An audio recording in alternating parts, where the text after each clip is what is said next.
Instead of getting all those awards and accolades, I took off to the south of France and studied painting in a small studio in Aix-en-Provence. And that rocked my world, because I went from these, 6-foot canvases, stretching my own work, gessoing, putting it all together, to, small boards, standing in a wheat field, oil, which I had never painted with before, painting oil paints of, wheat fields in Mont Saint-Victoire. And I was not prepared for that. Well, hello and welcome to Architecture, Design, and Photography. Today we are speaking with Tima Bell. Tima transitioned from bohemian painter to architect who initially specialized in hospitality design and has subsequently embraced local demand for production studios. His firm has grown from about 5 in its founding to about 50 currently. Born in New York City and raised in Venice Beach, California and Peaks Island, Maine, he studied at Rice University, BFA 1994, and Southern California Institute for Architecture, MArch, in 1999. His passion of art led him to the practice of architecture as a launching point to explore the three-dimensional space within his own paintings. He's an AIA associate and has received an AIA scholarship as well as 2 AIA Hospitality Design Awards. Additionally, he is the recipient of both the Individual Boutique 18 Design Award in 2013 and the Boutique 18 Design Restaurant Award in 2012. So, give it up for Tima Bell. Tima Bell, welcome to Architecture, Design, and Photography. Thank you. Been looking forward to it. We have a fair amount in common. First Yes, of all, we do. initials, occupations, education, a lot of stuff. Last name? Last name, not to mention anything. So are we related by any chance? Where did you grow up and where is your family from? So I grew up in Venice Beach primarily, although when my parents were divorced, actually before that, but ultimately when my parents were divorced, my mom moved to a home on Peaks Island, Maine. Wow, does she still live there? No, she passed away. But I definitely spend, I think from age 6 all the way through 9th grade, at least half of the year. Went to King Middle School in Portland High School. But eventually, high school, I wanted to be in California, so I came back and went to Santa Monica High School. Wow, how do you feel about your time in Maine? What has it done for you? How's it influenced you?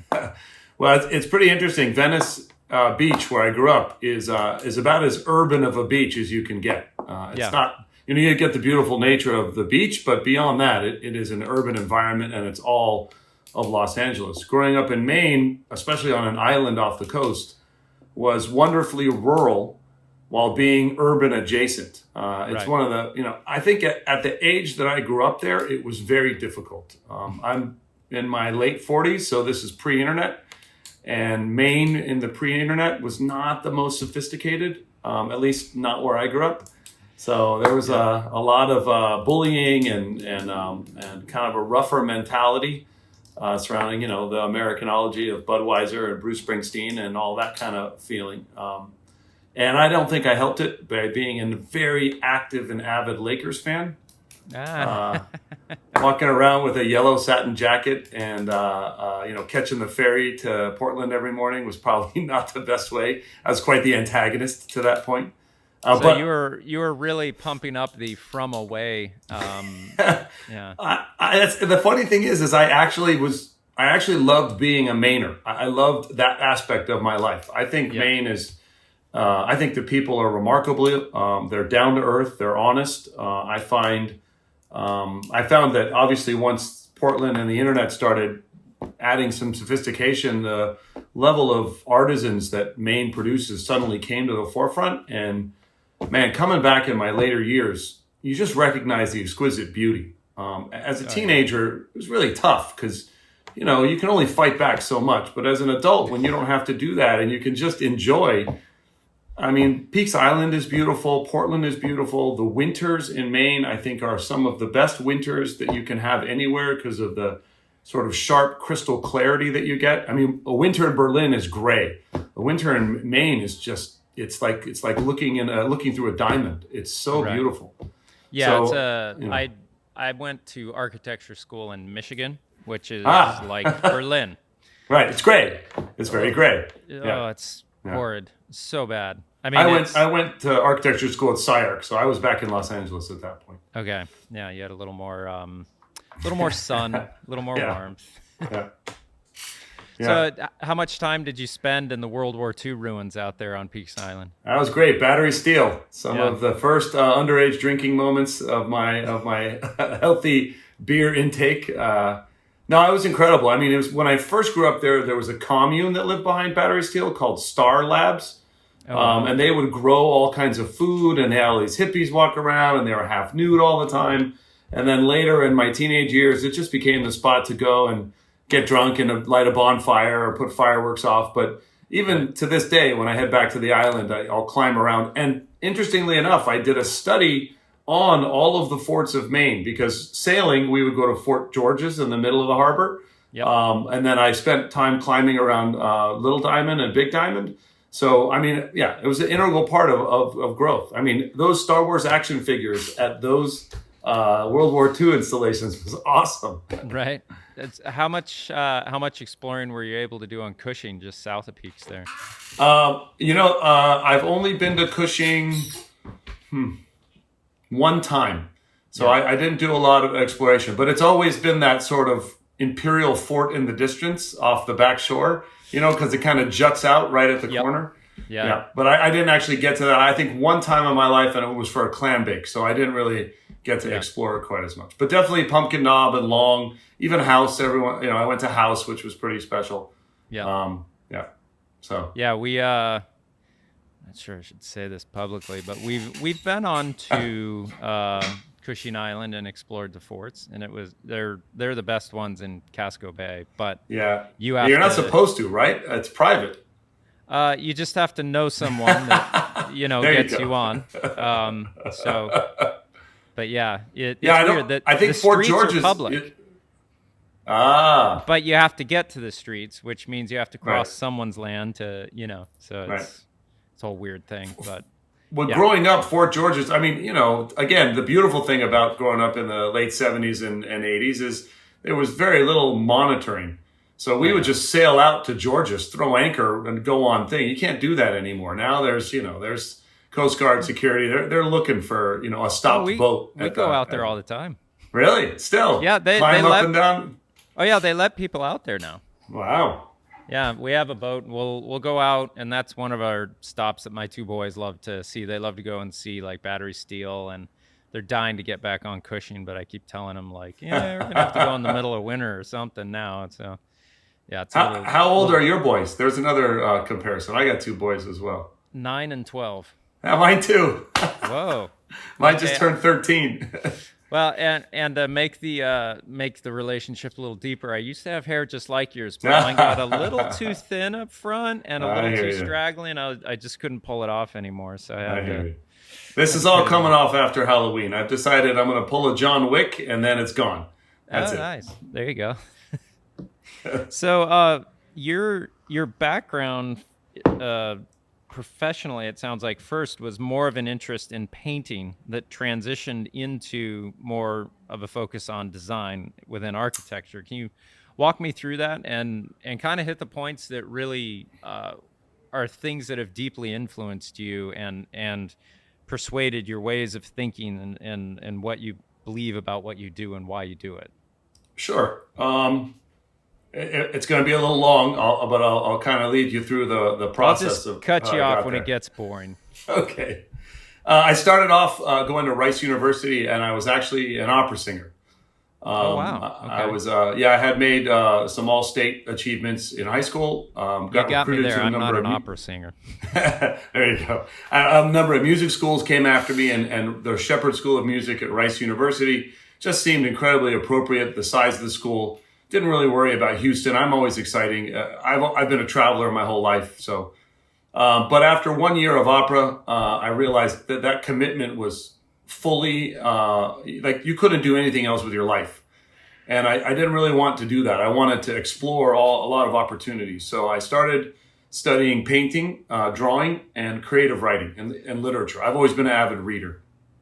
And in the process of beginning the painting and drawing, I realized I really enjoyed the action of it and the thought process that came behind it. I have this kind of brain that is wonderfully creative. I love making things, but at the same time, I really love the process and understanding the process and the psychology, the physical, all the different aspects of creation, of making things.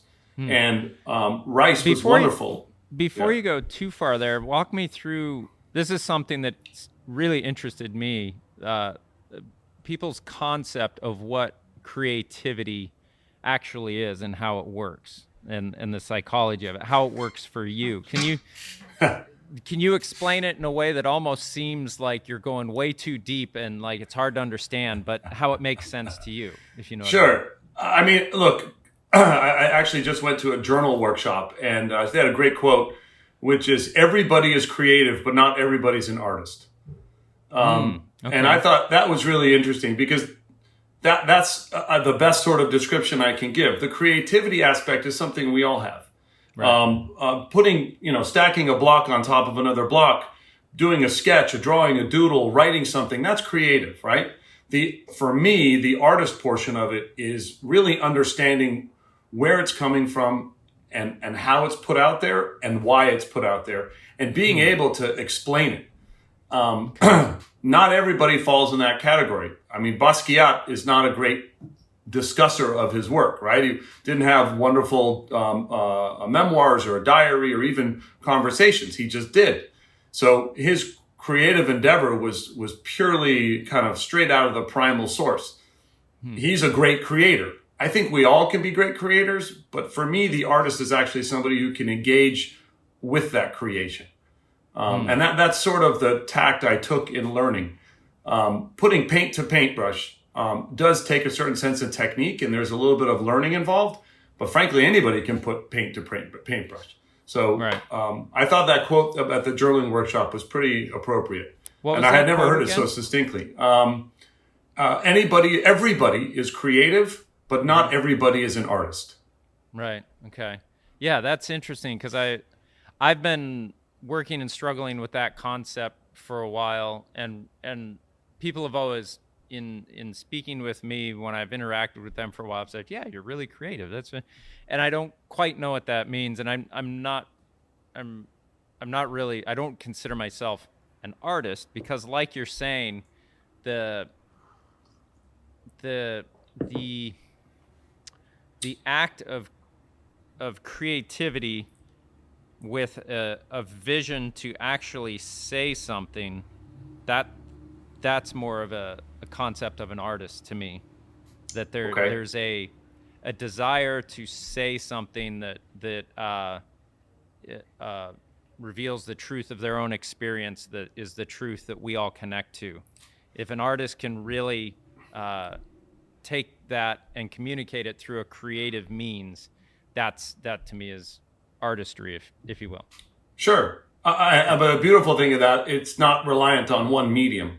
That's where the artistry comes in, because you can be an artist within the kitchen and make an incredible meal. I find that artistry as much as any sense of creation. I think creation with a purpose is a great line anyway. I mean, it's a pretty, we're talking about esoteric values, so they're pretty broad in their approach. But I think if someone can delve into those things and wrestle with them, that's it gives you not credibility, but it gives you longevity to what you're struggling with primarily, in my opinion. It also allows for change. That's a big part, because you're more so than change. Growth. Excuse me. That's absolutely correct. Yes, 100%. Yeah. Sorry, that makes total sense. It allows for growth, because if you're not in that spirit of understanding what you're doing, the growth doesn't really happen in the same way.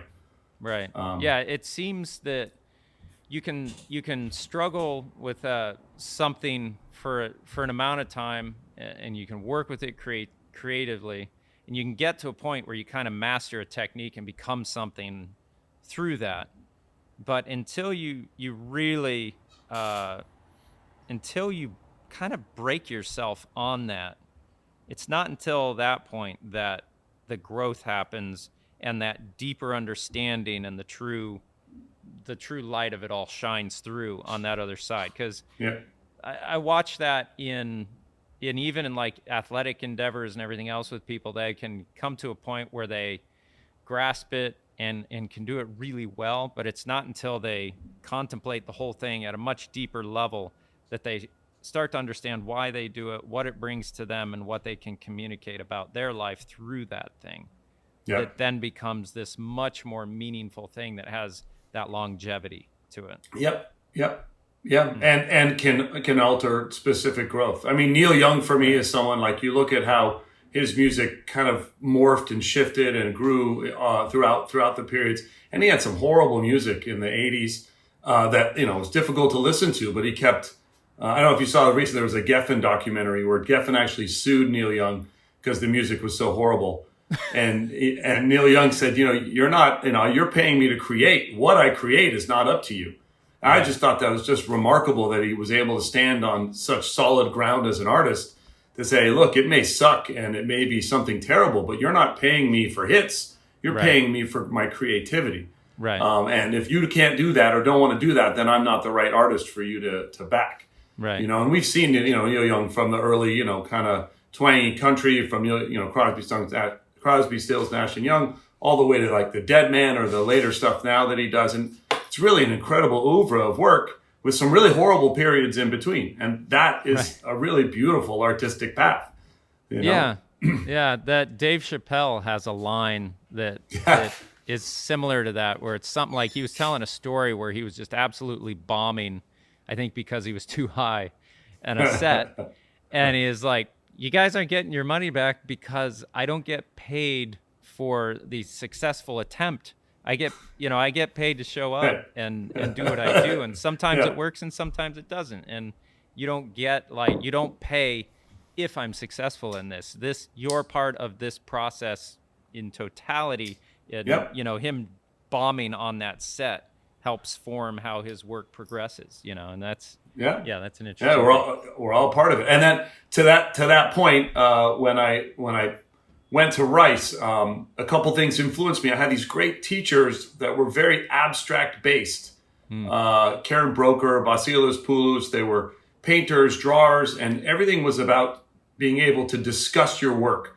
So you would paint and you would create, and then you had to sit down and there were long conversations about it. At the same time, great. It was wonderful. I mean, and I got deep into art history, deep into art theory, and I had roommates that were all architects studying at Rice. And I was able to carry fantastic conversations with them, still dear friends to this day, those roommates, all, in the architectural field to some degree. And in my final year, when I was set up to, the way any university works is you work to a point and then you get a little bit of notoriety and then maybe some success out of it, a scholarship, a grant. All of those things can possibly come your way. Not in every field, but definitely in the art field, that's where it leads toward. Mm-hmm. And in my senior year, my last semester, my father, who had a friend in France, said, "Hey, would you like to study painting in the south of France?" And I said, Yes. "Of course. Yeah, no question." And so instead of getting all those awards and accolades, I took off to the south of France and studied painting in a small studio in Aix-en-Provence. And that rocked my world because I went from these, 6-foot canvases, stretching my own work, gessoing, putting it all together to, small boards, standing in a wheat field, oil, which I had never painted with before, painting oil paints of, wheat fields in Mont Saint-Victoire. And I was not prepared for that. That's what I was talking about, that shift of all of a sudden I go back and I had some letters that I had written to my mother about, I don't know if I can do this. I'm totally at a loss. And I find myself successful at everything I kind of put my mind towards. And I was just in a big shock. What was the difficulty? I mean, there's a field, paint it. What's the big deal? I'm not trying to insult, but I mean, it's like, sure. For the person who doesn't understand creativity and art, like, right. just make it look like that. That's all you got to do. Like, what was the conflict? What was the difficulty? I think it was everything shifting at the same time. I went from acrylic, large stretched canvases in studio paintings where we would talk about them to small plein air painting with oil, which is a totally different medium. I mean, my first 12 paintings were mud because it took me forever to realize you have to let it dry. You have to stop. You have to go back, drink a cup of tea or something and watch it, let it dry a little bit, and then come back into it. So medium, locale, environment. And then we never really talked. We talked about the painters that had preceded us, but we had never really talked about the work itself, which was, again, a total different aspect of art in my mind. So it wasn't that it was hard in the sense that I couldn't put the painting. Like I painted, I made the wheat field, I made the mountain. I was reasonably pretty good at it. I got a lot better as time went on. But it was really just a complete shift in artistic approach, which at the time was shocking. Now I look back and it was a wonderful lesson, both in my paintings themselves, because now I got the ability to combine both types of painting, both mediums, and my art started to get charcoal and gesso and oil and acrylic, and I can really learn how to combine all those mediums. And I went to nudes and landscapes and abstract, and I can start to combine all those influences, and I can talk about it, which became rather lovely when I finished at Aix-en-Provence and started a painting career. And I was successful. I sold everything. I mean, literally, I would have a show, everything would sell, and that would be it. And this is before I knew how to document my work. I was just enjoying painting. I actually, after Aix-en-Provence, I came back and I had a studio in I want to call it a cave to the, just under Munjoy Hill. There's that boatyard tucked in around the corner from Munjoy Hill. There's like a boatyard where they build boats. Yep. Carved out of Munjoy Hill was a metal gate. Got to be from the Revolutionary War, and a cave with a light bulb. And I got it for $250 a month. So I would work construction, and then I would go into that cave and I would paint, and then take the ferry home. Because I lived in Maine 1 year between art as a painter, and I had shows in Portland, and I had shows in Los Angeles, and I would sell everything. It was great taking women back to that cave to pose for nudes. I can't tell you how awkward that was. They're like, "This is your studio." Wet walls, the whole thing. It was creepy. Yeah, very, very. Thankfully, they were very accommodating, and it was just a wonderful time to growth. And that's where I really experimented on combining all those mediums. But one of the things I felt was missing was an understanding of space. The abstract notion of space was really something I valued from my conversations with my roommates in college, and then at Rice, and then over time as I started painting, I was having trouble grasping a three-dimensionality depth. Cezanne is one of my favorite painters, and his mastery of depth and lack of and appearance of at the same time is spectacular. I mean, it basically changed his painting forever in modern art. And I couldn't get it. I couldn't find that depth. And I thought, okay, architecture is going to give me that. And so I actually went to architecture school to be a better painter. That was really my goal. I love the idea of a master's degree and adding to my sort of numbers after my name or letters on the wall. But the truth of architecture school was I'm going to learn space, which is why I didn't choose University of Texas or Pratt. I chose SCI-Arc. It's about the only school that would take a painter who wanted to be an architect to be a better painter. Interesting. So now I would have a hard time understanding why someone would want to live a day-to-day life as an architect rather than a painter, other than maybe, like you have more financial means potentially, but they're both extremely difficult ways to make a living. They are. But one of them is much more pleasant, I would imagine. Being a painter, I'm not not like from a well-off family. My family's probably lower middle, probably made its way to middle to lower upper middle, like as over time. I was poor, very poor early on in my life. My family, we didn't have very much. Money has never been the end goal. I make enough to survive. I can always borrow. I've always paid it back. I'm always good at doing things. So if I need to work construction or take an odd job here or there, I could fulfill it. And then, the selling of art kind of was a means into itself. And there was never something inside me that said, you need to try and make a living with this. It was always, this is the path in order for you to do it better, for you to grow. Mm-hmm. And honestly, I never thought I would be an architect. The reason I went to architecture school was to live the lifestyle of being a painter. I had anticipated that. But SCI-Arc is interesting because it has family roots. My father and mother were friends with the founder. And so I've been kind of surrounded by SCI-Arc people in Venice Beach my whole life. I never really thought about that because it happened when I was, ages like, I don't know, 4 to 11 or 4 to 12. It wasn't something evident in what I would call teenage formative years where you make decisions on what to do. But SCI-Arc was incredibly appropriate for what I wanted to learn. What I didn't anticipate was really falling in love with architecture. I didn't anticipate that happening. I actually love it. We have a joke in the office, my partner and I. We met on the first day of graduate school at SCI-Arc, and we actually got a house where we put our beds next to each other because the first year is just, that's all you do. I mean, you wake up, you talk about architecture, school, classes, late nights, try and design a museum in 6 weeks, it's things that are just kind of ridiculous in the real world of things, but for school are just so fantastical. And it was just so enveloping and wonderful. And I was learning about space. I was still painting. I was still having shows. I was still selling my work. All of that was happening. And at the meantime, I got to grow and study this incredible profession, which seemingly has no borders. We know what it is as a direct, this is a shelter, we're going to build something, but SCI-Arc just doesn't approach it that way. They really approach it as, what is this space? What is the environment? And how will you address it and shape it? And there's programmatically function, structure, all of that stuff plays into it, but by no means is it the requirement necessary to understand it. And that allowed me to really grow as a painter. And it really, I just love making things. SCI-Arc had this amazing wood shop and was 1 block from a Home Depot.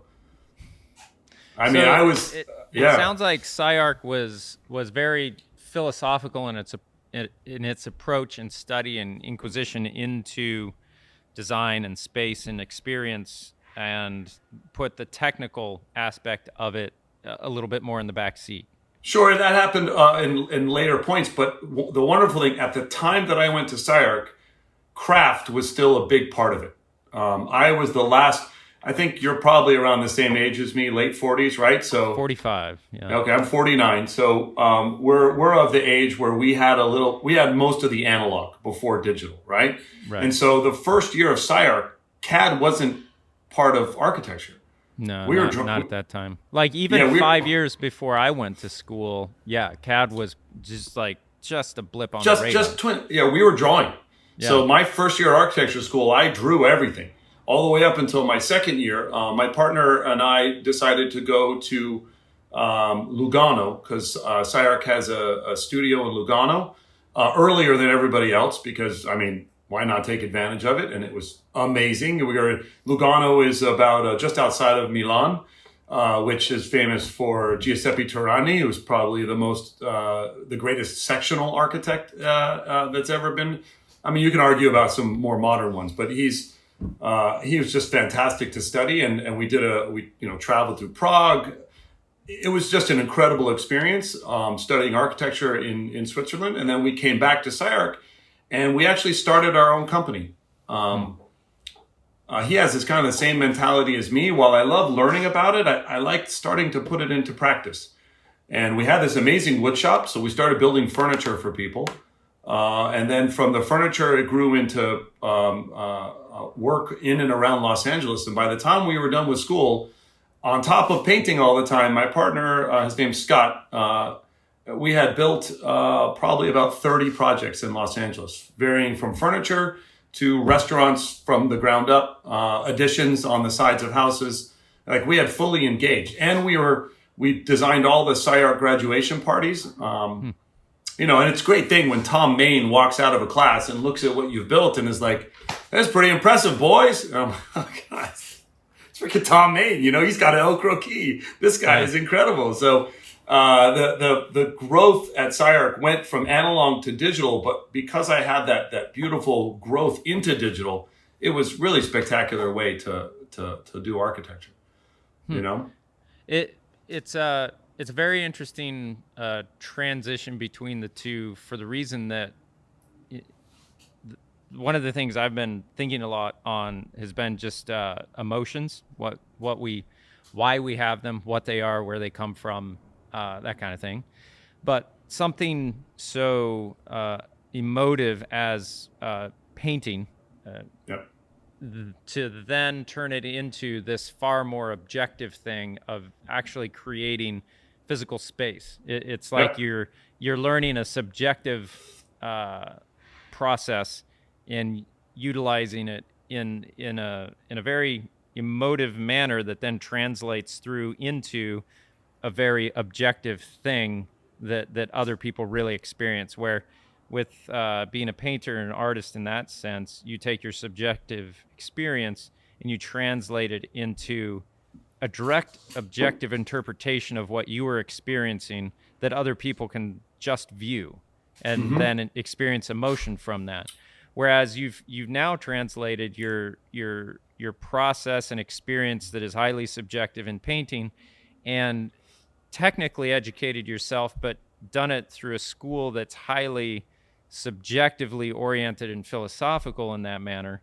And now you're actually practicing in a much more objective day-to-day thing than working as a painter. And to me, it's an interesting transition, even when you look at it from a psychological perspective, that, the saying of, if you're not open or liberal when you're young, you're heartless. And if you're not conservative and more objective when you're older, you're brainless. This is just a common saying that the different news networks will like to throw around to just get you on their side.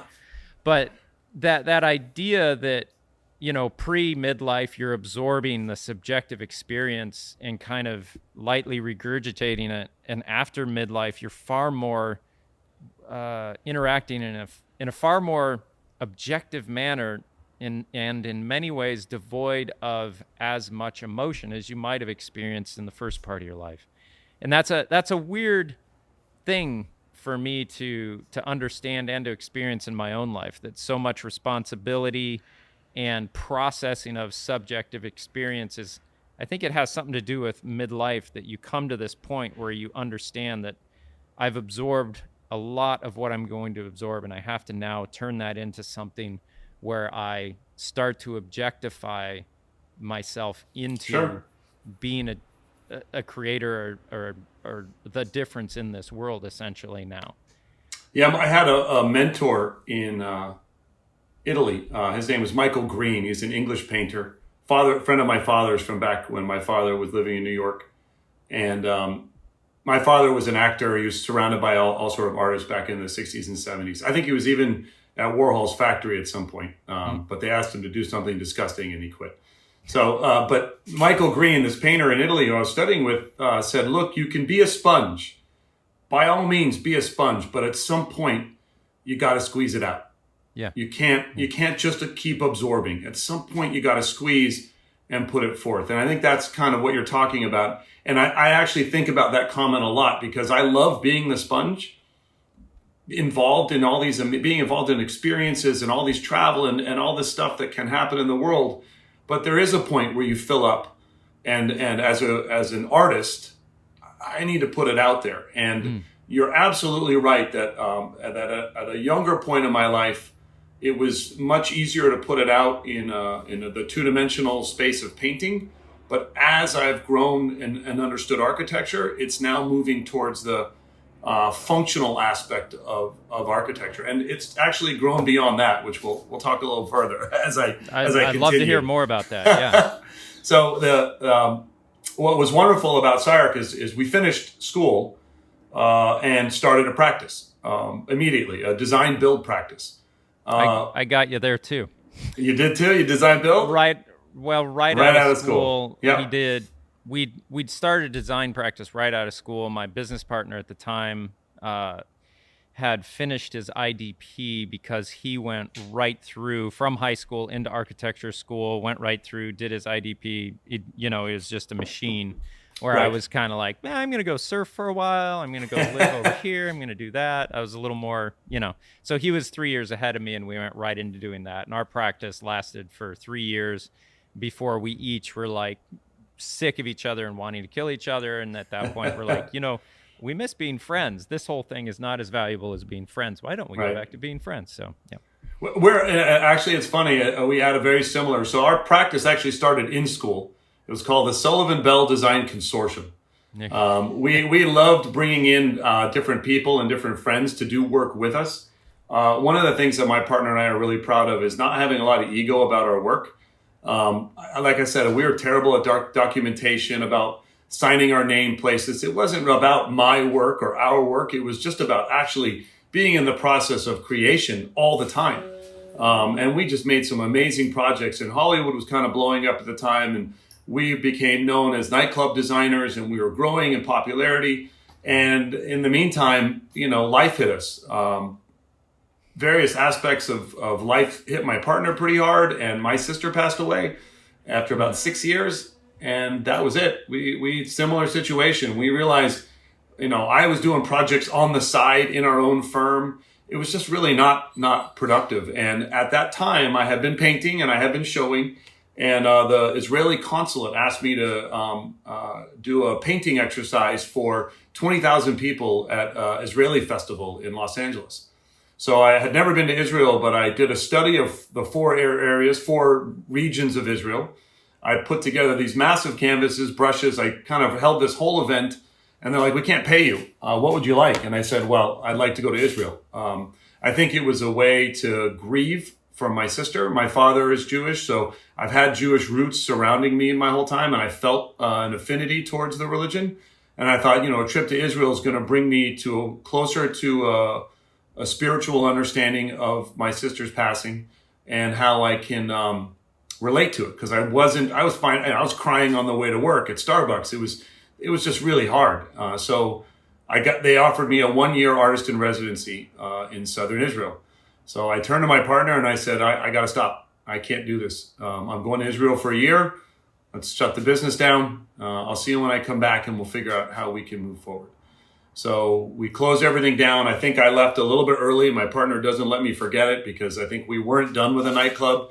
He had to finish it out, and it was a nightmare working with that particular client. And I left, and I went to Israel, and I had a beautiful little studio in the desert. And I painted every day in that studio, emotional and evocative paintings, sketches, watercolors, drawings. Just, I learned Hebrew, I learned about Israel, and I was able to grieve for my sister through that process, which was massive. It was incredibly healing moment to do that, and I painted. We had a big show at the end after a year. I had 5 paintings in the show. I sold all 5. I made 10 grand, 15 grand. It was like 12,500. I sold another painting on the side to bring it to 15. And then I flew to Prague and lived in Prague for 6 weeks like a king. Came home with another couple $1,000. And the difficulty of it was what happens to me as an architect when I completely stop the profession and go directly into painting. And the beautiful realization was absolutely nothing. I came back to Los Angeles, moved back into the apartment that I had in downtown LA, and immediately got job offers of all types. And it was remarkable that I hadn't lost any of the things that I'm good at in architecture: design, management, client relations, all the things that I do really well, construction, all those things. They didn't go away just because I took a year off. And that was big revelation right there. I am not tied to any one thing just because of time. I could stop architecture for 2 years and it's going to be here when I get back, and my knowledge isn't gone. I can slow down or stop painting and come back to it. That's a huge revelation. And it allows an incredible amount of confidence moving forward. I will say that was a big moment. So when I came back, my partner was working for a firm. I think it was Marmor Ratzinger. So we weren't going to be partners anymore. I started my own company, and I started sort of the similar aspects of designing. Now, I wasn't licensed. I'm not licensed. But I was able to get structural engineers to sign off, and I jumped right back into the fray and went right back into architecture again and painting at the same time, which was fantastic. Now, why was that important for you to realize that you could take that time and not lose everything? Well, you invest an enormous amount into a profession. Again, I had gone into architecture to be a better painter, but by the time I was done with school, I was ready to be both. I didn't see the need to divide those things up. But it's in school and a few years after, it's very much an iterative process. Like you finish this, you grow to the next. You finish this, you grow to the next. You finish this. And I think I had never really taken time off. So I thought, well, if I leave this profession and I come back, will I have any credibility? It's not like I had a substantiated career. I had 6 years of design build.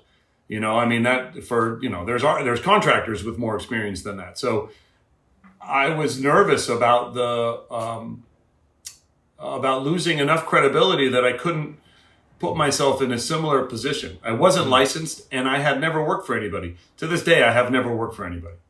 I've never had a job with another firm. So I've done like as-builts, but yeah. That time off, why was that time off? What was it about not working and doing something else for a time that was beneficial? Like, why not just keep working? Like, what was it in the process of processing? Like, why did you come back at the end of that and say, I have more confidence now knowing that, for one, I have the ability to leave this when I want to leave it, and I can come back and still survive. But that in-between space where you were actually gone in that process, what was valuable about that time? Because I've done a similar thing in my own life where my wife and I think it's just a couple years after we were married, we started taking the month of February off, which for an American family is ludicrous. But I've slowly stretched the seams on that intentionally and gone to bigger and bigger gaps of time. And I found those times of not working, not being an architectural photographer constantly, it leaves me with far more of a desire to do architectural photography, to look into life and the oddity of it. It makes me more curious. It lets me breathe. Like, for me, that time is all of it's completely refilling the tank so the car can keep going.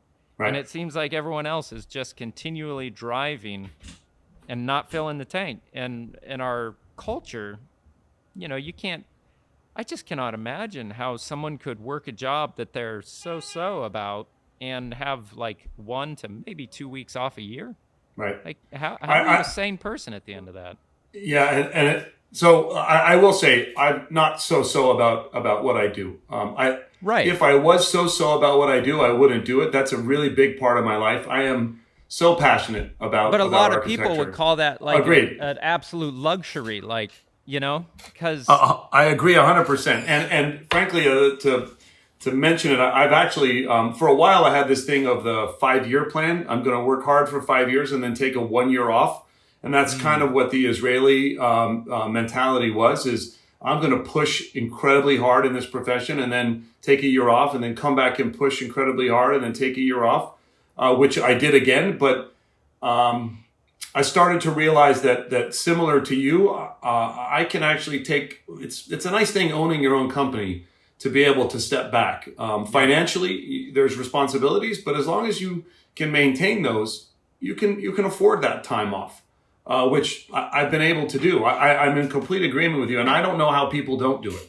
At our firm now that my partner and I run, we came back together again. I'll talk a little bit about that. But we offer, after 2 years, unlimited PTO because we realize, one, we have a lot of foreign workers, and they're not taking 2 weeks, they're taking 4. That's just the way the rest of the world works. And the other part of it is we want people to absorb, grow, and expand their time and breathe in order to come back and be incredibly productive and focused and passionate.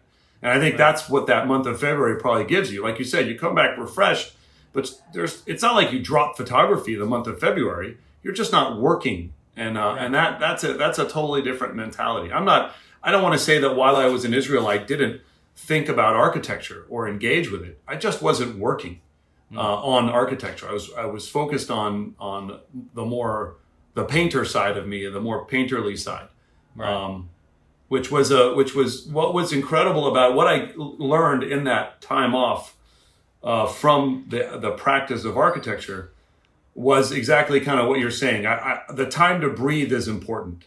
And look, that was an extended one because grieving was a big part of that process. I don't think a month off is necessary for grieving. I think if you lose someone as close as a sibling, you got to take kind of the time you need to get past it. I don't think that happens in a month, but everybody's different. But I don't think that's the way it works. At least it didn't for me. So that was a big part was getting through the grief and being able to grow at that time as well. Cool. What about your, because we have kids of very similar ages, have you ever considered what you do and is it transferable to your kids? Because it's not like you or I are owning a plumbing business that you can simply pass along and they can become a plumber, and it's a technical trade that if you're good at it, you're good at it, period. You're a creative, and it's a unique vision that comes from your brain. And when you're gone, that business, unless you've thought about it ahead of time and structured a company policy and growth thing on its own, right? It's like as an architectural photographer, I highly doubt I could bring one of my sons in and take over. Maybe, but it's highly unlikely. Yeah. And that's kind of similar in architecture. It's a little less, but what is your thought process of the connectivity between what you do for a living and your family and your kids, and how that influences back and forth? And this is kind of an unthought out question on my part. I like it. And it's funny because it actually leads to the next part, because after I came back from Israel, I started my own practice called Tima Winter Inc. And I was doing a lot of similar things, build outs of nightclubs and growth. And I started a furniture company. I met my wife and I had children. And one of the things that happened when I had children, I had these two companies, architecture and furniture construction, running at the same time, was I didn't have time to make art. I didn't have time to paint because painting is an incredible dedication, both mentally and physically. And it started to drop. But I'm still an artist. I still needed to produce creative flow, and architecture as a business doesn't necessarily warrant that. Yes, there's moments of sketching and there's research, but in and of itself, it's not the production of a process that's questioning in my head, and it's not as quick. It's not an exercising of complications within your own life. Correct. Perfect. So I started to do watercolors, and then I also started to keep active travel journals. And so in relationship to answer your question, one of the things for me that I have understood about architecture and art in general is observation. Incredibly important to be observant. You can be observant of emotional, read the room, right? You can be observant of details. How is this lock attached to the door? You can be observant of the macro. How does the earth spinning and its relationship to weather? I mean, that's a big part. So I talk often with my kids about being observant. And the second part is retention and recording. And that has been evidenced in, we look at things often, and I'll talk to them about it afterwards. I engage with my kids quite often at museums, and we go to the museum and we look at the architecture as well as the art. And then we'll come home and we'll do watercolors or paintings while looking at an artist book. And we keep travel journals, very extensive travel journals, gluing, scrapbooking, sketching, putting all these things in. So when we travel, I just took my kids to Venice, and they have to draw the basilica, or they have to draw their favorite detail, or we went into the Olivetti by Carlos Scarpa. And, how do these stairs put together? Do you see how the rough edge is next to the smooth edge? So there's really wonderful conversations that can happen from the micro to the macro of looking and observing in detail, and then having a method to recording it. What's interesting is that it really only happens for me on traveling. I don't keep those journals regularly, which is why I attended a journal workshop over the weekend, because I'm frustrated at that. I want to keep that stuff all the time. I love experiencing the world on all these levels. And it seems that when I travel, I'm like actively engaged. When I'm local, I'm not. I am maybe mentally, but not to the point of recording and so this is something that is one of the ways that I was able to engage with them. We also paint quite often. Maybe once every 2 weeks, we'll take watercolors and we'll go out and walk around Venice Beach or downtown LA, or we'll go out to Joshua Tree, or sometimes we go to Baja and we'll paint together. And we'll do watercolors together. So I find that actively keeps the creative spirit going. My ex-wife now is also extremely creative. Piano is required before they're able to go on screens. There's a lot of engagement with the creative side of studying things that are creative, and that enables it to grow. But to your question, before we get too far about the legacy, my partner and I have had exactly this conversation last week. Are we selling this business, or are we creating a legacy for our kids to take over?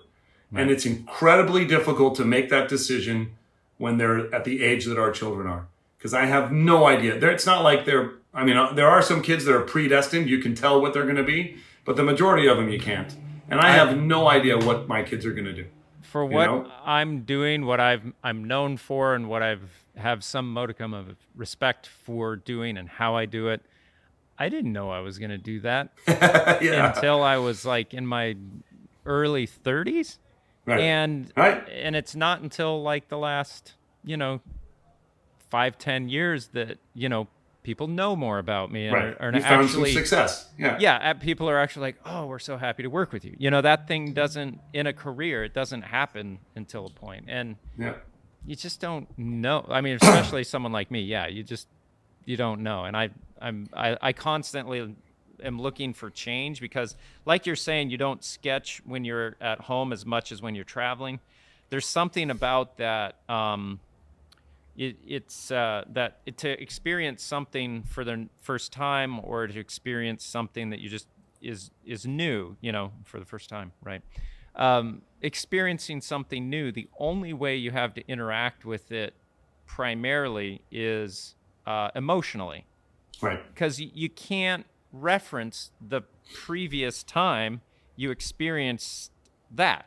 So you have to be in an emotional space when you go to a new place, because it's not that you're able to shut down your emotions in other situations or whatever else. But to be in a new place requires the presence of emotions being the first guard that the experience goes through. So you're naturally more in this exploratory, uncomfortable in some ways, but also invigorated. You're put at risk because you don't know this place. You haven't been here before.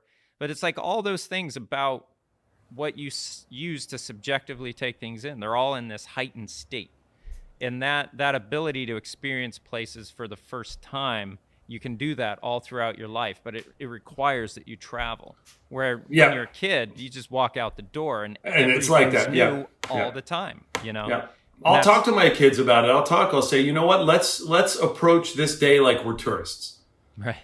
I've lived in Venice Beach my whole life. I said, let's walk down the boardwalk like we're tourists, like we haven't seen this before.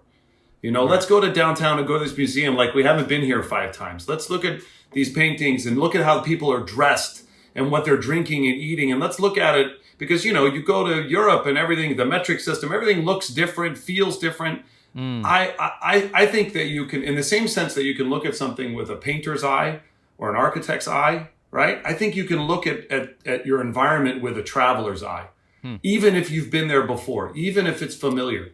Yeah. And you just have to train. You have to train yourself.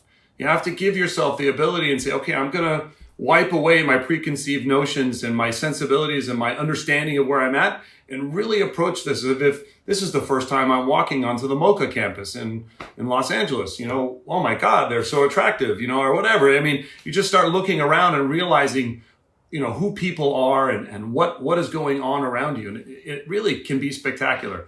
It's hard to maintain. I will say that. Yeah. But it's a little exhausting. Well, yeah, it's the principle of zone of proximal development, which different people have psychologically a disposition that allows them to be in a state of chaos for a longer amount of time than other people. So Right. If you're someone who has a very open disposition in a certain area, you can be in a state of unknown uncertainty within that subject matter for an allotted amount of time, more than individuals that would not be gifted in that subject matter or whatever as much, because you can go out and you can process those kind of experiences and everything else, and then you have to come back to your area that is not in chaos, the objective area that you have, the four walls and the door and the bed, or whatever it is, your place of order. You come back to your place of order for a time long enough to rejuvenate, to go back out into the chaos and establish more concrete utility from that chaos that you can bring back to add to your area of order. And to be constantly out there, constantly traveling, constantly experiencing the new, it's just too caustic after a while. You do have to come home. But when you come home, you see home for that first time in many ways. Well, I read an interesting interview the other day by Florence Williams. She wrote a book called The Nature Fix. And this is in terms of nature. And she had this amazing comment. There's one word that she used called microdosing awe. And I thought that was spectacular, because that's basically what we're talking about. How can you microdose awe? How can you find awe in 5 or 10 minutes of your day? This morning it had just rained in LA and the clouds were huge, and I live on a houseboat, so I'm able to look out and they're really right over the water with the reflection. I could be in awe for 5 minutes this morning. Right. And that was really something spectacular. I had to go to a doctor, saw an x-ray. There's an awe of, oh my God, how easy is it to take pictures of the interiors of our bodies? Right. That's a little bit of awe. So I try and now, I really like that statement and that thought of microdosing awe into your daily life.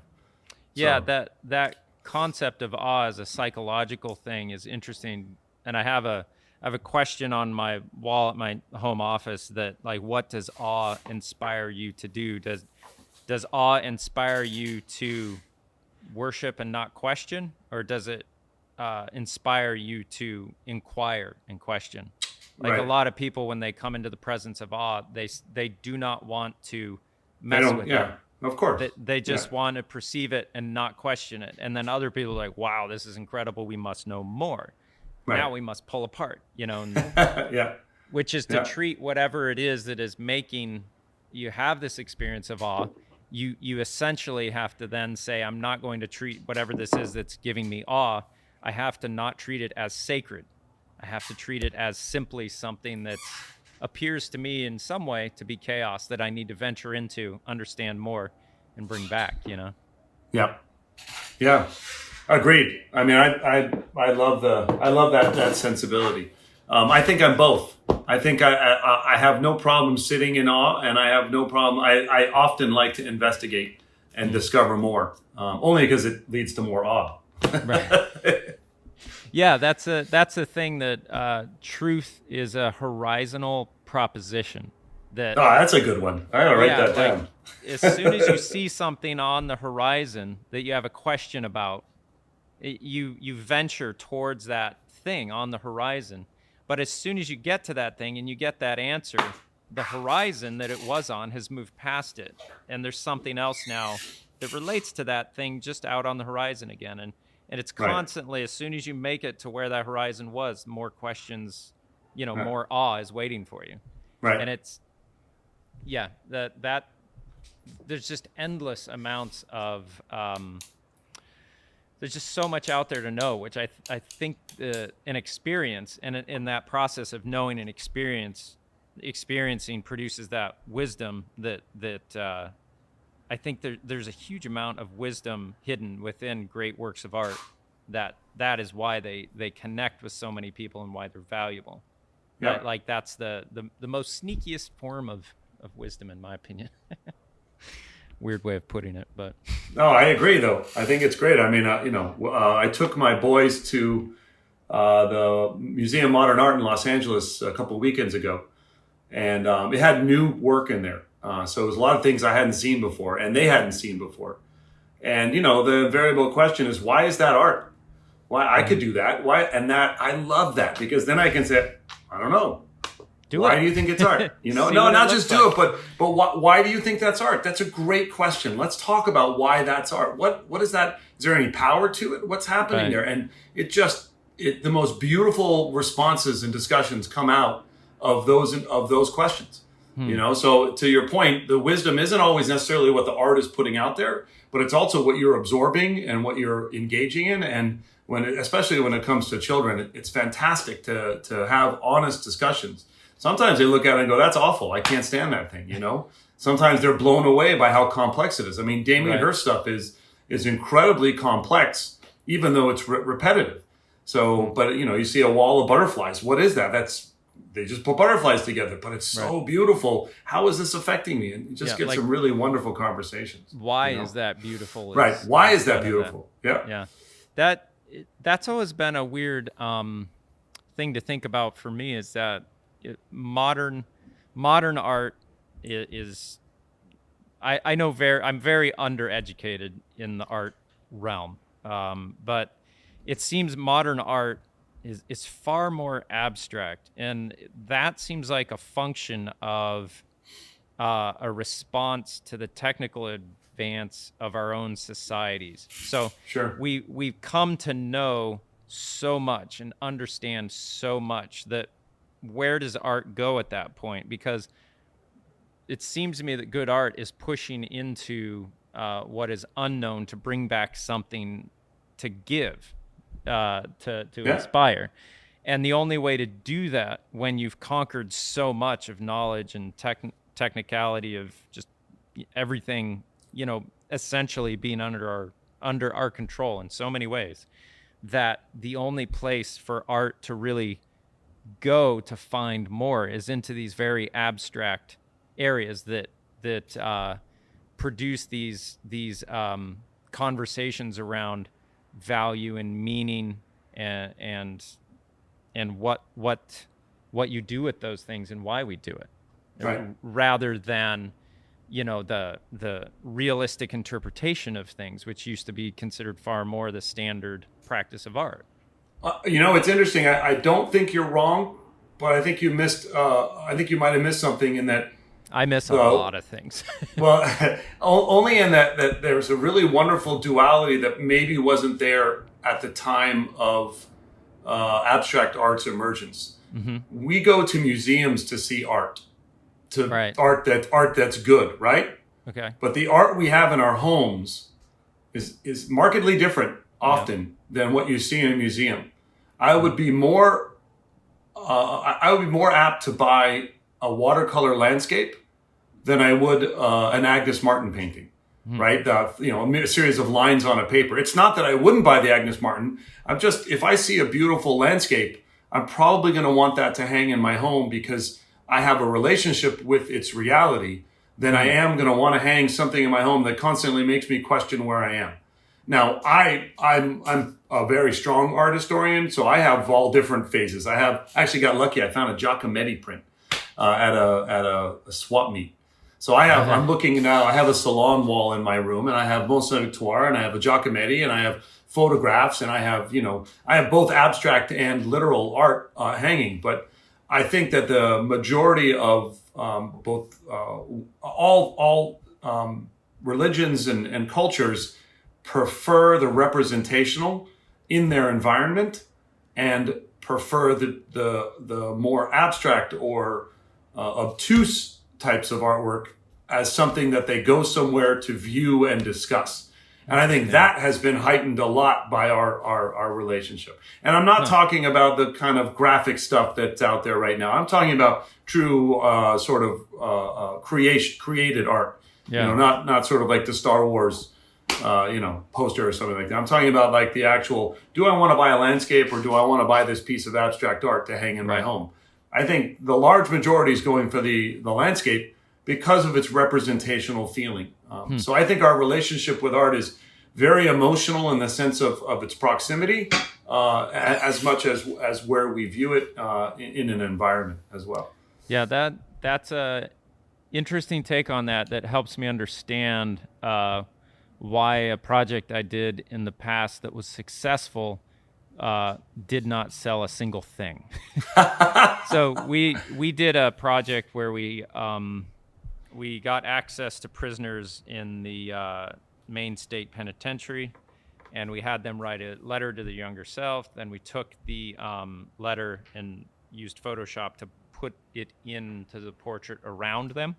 So you can sit there and view their portrait. That I think we photographed their portraits really well in darker background, and then the writing is around them. And you can read their entire letter that's in their handwriting that they've written to their younger self. So as you sit there, you realize you're eavesdropping on someone else's conversation. And it's in their handwriting. So their personal kind of effect is in it, And halfway through, you're reading, what are often these very difficult and tragic subject matters that put these people in these places that they're talking about. And you come out of it and you look at the person because they're there talking to you essentially, but they're in your head and it's in their handwriting, but in your head and in their voice. And we had it up in a gallery here just in Biddeford, and they had to keep that show up in the gallery for like, I could be exaggerating, I forget what it was, but like 1 to 4 months longer than the original like week or two it was supposed to be up, because so many people wanted to come and see it. Because it was a very moving thing to. It was very evocative. Yeah. Very evocative. It was very cool to go and see. You would just watch people stand in front of them, start reading it, and just start crying. It was very much putting you in their shoes because of. It's kind of like that thing where you can watch a movie and it doesn't affect you as much as reading the book, because in the book, you're creating the movie in your head. You're in charge of the camera angles and the selection of everything, so you produce more.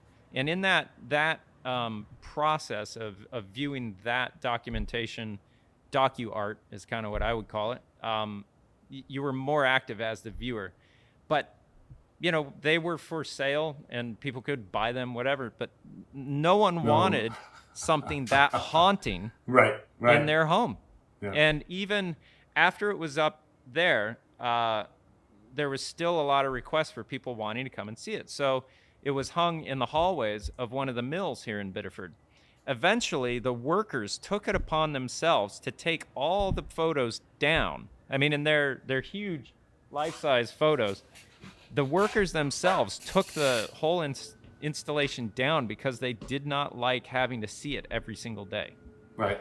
That's very powerful. Yeah, I get it. It was such a weird thing to understand, because a lot of times I feel like I don't experience the world in the same way that most everyone else does, because I would hang something like that in my home and I'd want it to haunt me every single day, like as a reminder. But maybe I wouldn't if I actually put it up in my house, and I haven't put them up in my house, so maybe I'm wrong. Put one up at your house. Now you got to test. I don't know. I don't think my wife would let me do that. Yeah, you don't get to make it. Yeah, I hear you. You got to make those decisions. But whatever. That aside, where do you find to wrap this all up? I mean, where do you find yourself today, and what are the things that are really inspiring you and challenging you in your life these days, in your professional and creative life? Well, my partner and I, after I got back from Israel, had my own furniture company, had my own business. We eventually teamed up again and started the firm I'm currently in called Relativity Architects. We grew from 4 people 8 years ago to over 50 right now. Wow. Which is meteoric in terms of architectural positioning. We are doing a lot of different businesses. We don't have a singular typology. We do hospitality, restaurants, hotels, bars. We do motion picture studios, affordable housing. It's really been wonderful to grow broadly in the world of architecture. At the same time, I'm still painting watercolors. I started writing a little bit more. I've got a couple of articles and essays I put out for competition on understanding architecture. But the firm has grown, because it's grown so big, my role in the firm is changing. And that's really interesting. I'm not a big labeler. I don't want to say good, bad, or things like this. What I like is I love sort of experiencing the change of it. And I don't draw anymore, at least not on AutoCAD or three-dimensionally. I sketch. There's a lot of conversations. I put out fires. I get new clients. These are a lot of my roles in the firm. I teach, which I really love, the mentoring aspect. Professionally, it's a really great question. I love the idea of growing into a firm that will have really lasting impact on an urban fabric, especially of my hometown. Some of this legacy stuff that we discussed earlier, the Olympics are coming. I'd love to do a building that's involved in the Olympics for Los Angeles. I can drive around the city and I can point to any number of sites that I've affected, whether it's a ground up or interior in a relationship. This is starting to happen nationally and internationally as well. So I love the growth of the profession. But I want to stay a little bit tied to my roots. I think when I first made money, not a lot, but a little bit of money, I didn't know what to do with it. So I started buying land off eBay. And I own parcels of land all across the United States, like Detroit, New Mexico, awesome. Colorado. Yeah, so I have these empty blank parcels. So I bought one in Mexico recently and I built a house down there. I have one in Joshua Tree, and I managed to pull a lot of construction materials off a job that was being demoed, and I've got a design for that house. I think my professional goal would be to consistently build these homes and use them as almost like paintings, where I get to engage and create without a lot of governing rules that happen in the world of architecture that are out of my control, whether it's code parameters or client parameters. I get to choose the nature of the design. I get to choose what it's for. And they're sort of these out of the way places. So no one really gives a shit. It's not like I'm building, sorry for language, it's not like I'm building next to somebody's house. I'm building out in the middle of nowhere in the desert or up the side of a mountain. So I really it's almost a true artistic approach to architecture. And I'm really looking forward to it. Like for instance, in Detroit, my idea is to build a 30-foot long white wall that's 4 feet high. And then see what it looks like in a year. Oh, that's like farming. That's like farming art. Hey, that's interesting. Like in Colorado, I have this land up to halfway up a mountain. I want to just build a viewing platform, and I want to be able to go up there and basically live on this platform, and then completely leave it empty, and just sort of have this flat deck that sits, it's 7,000 feet up. So there's 7,000 feet behind you and the plains of San Luis out in front of you, and just sort of use it as almost a Buddhist meditative platform. You always see the cartoons where he's sitting on the top of a mountain. It's that type of thing. It's just this blank platform. So I have these ideas that I want to sort of generate out of those properties. That's something I'm exploring. I think you'd make a great eccentric billionaire. I think so, but I'm very far away from that. As an architect, I don't know that that's achievable in life. I love the idea in Detroit, because you put something like that up, and something's happening to it. Yeah, humanity will tag it, claim it, change it. Right, yeah. Crash a car into it, piss on it. I mean, all these different things are going to happen to what is a 4-foot wall running down the middle of a property. In the middle of a place called 6 Mile. So it's kind of on the fringes of urban. And Detroit is this really bizarre, super urban fabric that has been decimated. So it's almost rural. It's a rural environment with urban infrastructure. It's very bizarre. And it's incredibly, it's not very safe. There's all kinds of things about it that are... So not that great at drinking water either, I hear. No. So the idea is that I want to explore some of those things. So in a sense, I'm dropping back into the micro understanding of architecture, because right now in my firm, I am hyper macro. I mean, we're doing, we've got $30 million projects, $50 million projects. I love the housing aspect for the homeless. That is actually one area just came across my radar is creating, teaming up with an ADU, accessory dwelling unit company. That's all they make, and making affordable shelters environments for different municipalities in California. And we're just starting that engagement. And, the wonderful thing about my office is we're incredibly collaborative. We all talk to each other, and there's this wonderful and great engagement and creativity. And I'd like to keep growing that. I'm afraid that the growth of our firm happens, that starts to drift. So I'm investigating ways to maintain that as well. So I definitely have a lot of irons in the fire. Keep creating. Right. But what happens next, I'm not entirely sure. Yeah, the friend of mine that I started the architectural firm with, his firm took off really well. And from conversations with him, the thing he keeps saying is, growth like that can be extremely dangerous for a company. You just kind of think like, oh, you're growing, you're making money, that's good. Right. But you can become just a very quick generalization, and it's just you're worthless essentially at some point. So to take the added value coming into your company, but keep that initial baby in that bathwater, that keeps that original vision and passion and direction without just becoming this money machine instead is apparently it's a very challenge. difficult thing. It is. I'm lucky. I have an incredible partner, Scott Sullivan. I mean, he's amazing. He's all the things I'm not and half of the things I am. And I like to think of myself the same way. I'm all the things he's not and half of the things he is. So we are able to really blend and come to a common ground from completely different aspects. And there's a level of understanding we have of each other that, for the first 6 years of design build, breaking apart, where he went to work for these high-end architecture firms, coming back together and finding this path forward. And we also have this studio director, her name is Jinnah, who adds this incredible feminine quality, which I can't remark enough on how that alters the way, because, we're men, we're hyper masculine to some degree. There's arguments and battling, but there's this really beautiful feminine approach to a work environment that can smooth and craft and slowly sort of mold something into shape. And between the three of us, the kind of work we're generating and putting forth out of the office and the way we're approaching the work, which for me is more important than the end result, is still maintained in the way you said it, where we actively have these engagements. And yes, it is hard to do it. By the way, what's your friend's name of his firm? Caleb Johnson Architects. Yeah. Wait, what was it? Caleb Mid-text? Johnson.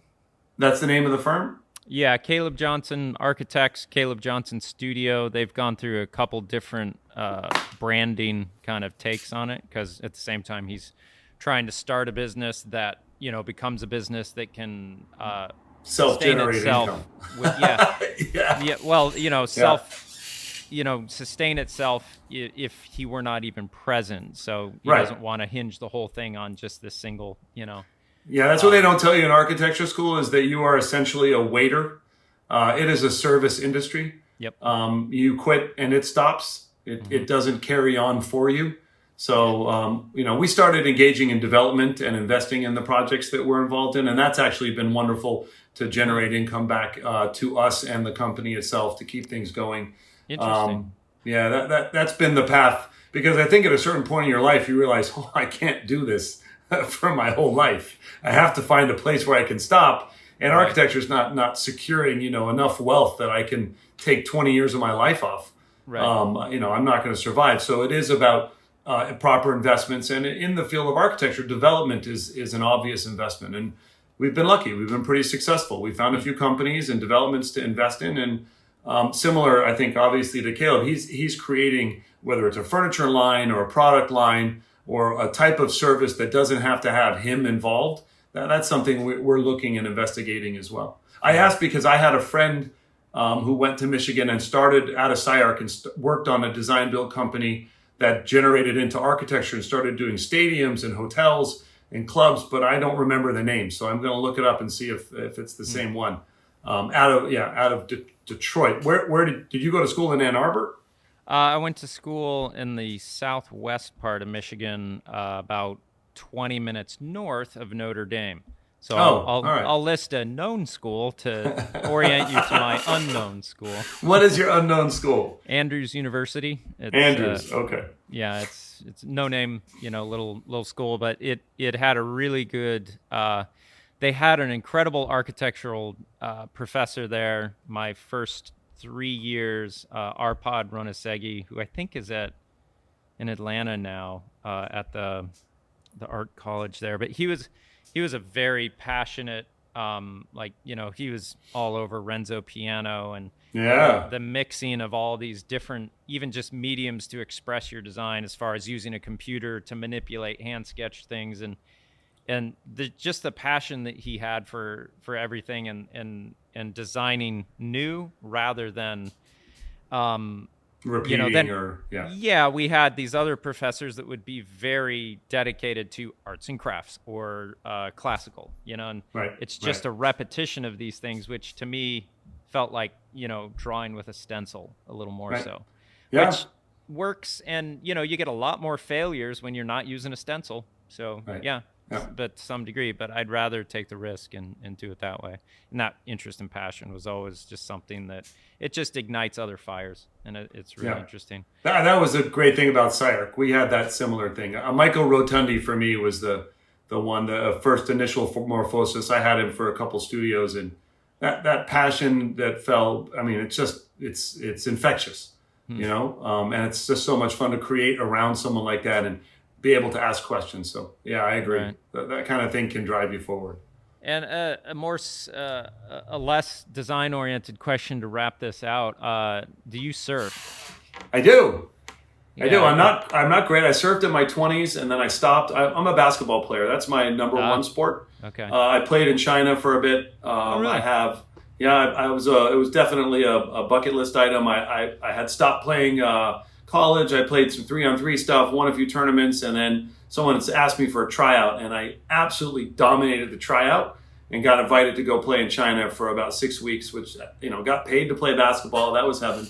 But during the pandemic, I met a girl and we started dating, and she's an avid surfer. And so I started to pick it up and get out there and surf. And what's beautiful is my house in Mexico is right on a surf break. And literally I step out of my house, down the stairs, into the water, 4 people on the wave, maybe 2 people typically, and it's a 40-second wave. So you catch it and you ride it all the way down the bay, and you got to walk back, and it's beautiful. So I've always been a water boy. I love being in the water from Maine to California. Normally it was body surfing in my 20s, but now I picked it up again and I'm in love. It's so meditative to be out there. It's really enjoyable. Yeah.